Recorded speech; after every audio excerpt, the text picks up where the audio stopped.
বৃষ্টি উপেক্ষা করে সীতাকুণ্ডে বিভিন্ন কলেজের শিক্ষার্থীরা উন্নয়নমূলক কার্যক্রমে অংশ নিয়েছেন। শিক্ষার্থীদের মধ্যে BNCC, Bangladesh red crescent, scout সহ বিভিন্ন ইউনিটের স্বেচ্ছাসেবক টিম গত 4 দিন ধরে পরিষ্কার পরিচ্ছন্নতা, ট্রাফিক অবস্থা নিয়ন্ত্রণ, বাজার মনিটরিং সহ বিভিন্ন উন্নয়নমূলক কার্যক্রম অব্যাহত রেখেছে।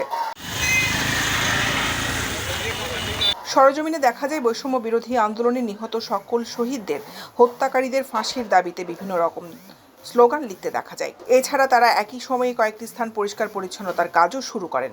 শিক্ষার্থীরা জানায় ট্রাফিক ব্যবস্থা নিয়ন্ত্রণে কাজ করছেন বিএনসিসির 20 জন, বাংলাদেশ রেড ক্রিসেন্টের 25 জন এবং রোভার স্কাউট সহ শত শত বিভিন্ন কলেজের শিক্ষার্থীরা গত 4 দিন ধরে সুন্দর একটি দেশ গড়ার লক্ষ্যে উন্নয়নমূলক কাজগুলো করে যাচ্ছেন তারা।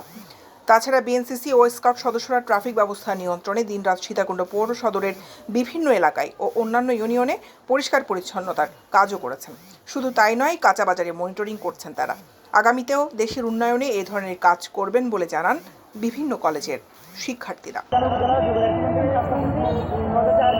আমরা সকাল থেকে দুপুর 3টা পর্যন্ত ট্রাফিকে কাজ করে যাচ্ছি।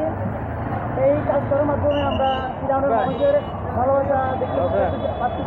সীতাকুণ্ডের মানুষে একজন কাজের জায়গাকে কী পরিমাণ ভালোবাসে সেটা আমরা এই 4 দিন কাজ করে বুঝতে পারছি। স্বাধীন হওয়ার পর সীতাকুণ্ড বৈষম্য বিরোধী ছাত্র আন্দোলনের সাহায্যে আমরা সীতাকুণ্ড ডিগ্রি কলেজের বিএনসিসি প্লাটুন, রেড ক্রিসেন্ট এবং রোভার স্কাউটের 3টা ইউনিট মিলে সীতাকুণ্ড কলেজ জুড়ে ট্রাফিক নিয়ন্ত্রণে কাজ করে যাচ্ছি।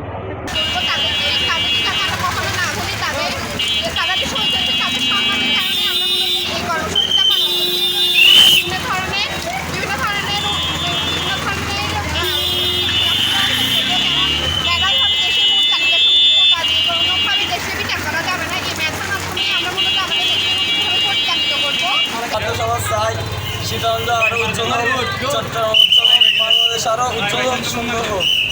আমরা ছাত্র সমাজ সবসময় মানব সেবায় কাজ করছি, নিয়োজিত ছিলাম, আছি, ইনশাআল্লাহ থাকব। দৈনিক আজাদী নিউজ ডেস্ক।